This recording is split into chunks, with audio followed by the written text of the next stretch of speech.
Во рамките на 16-тото коло, третата фудбалска лига Исток, која ќе се игра на 7 април, на распоредот се 4 надпревари во кои треба да играат Овчеполе Брегалница сениори, Слога 1934 Работник Џумајлија, Кежовица ОФК Малеш и ФК Рудар Пробиштип ГФК Осогово.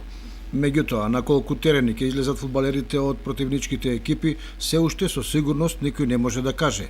Како што сега стојат работите, фудбал ќе има во Пробиштип, каде Рудар ќе го пречека лидерот Осогово, и во Свети Николе, каде Овчеполе по победата во првото коло ќе оди на победа против третолигашот од Делчево. Има најави дека ќе се одигра и средбата во Виница, каде Слога 1934 го пречекува Работник од Џумајлија. Единствено, раководството на Кежовица е одлучно да не го продолжи првенството, што би требало да значи дека беровци залудно ќе патуваат, ако воопшто решат заради сигурност да патуваат во Штип. Ако остане така до крајот на првенството, ќе треба да се разрешат две клучни дилеми.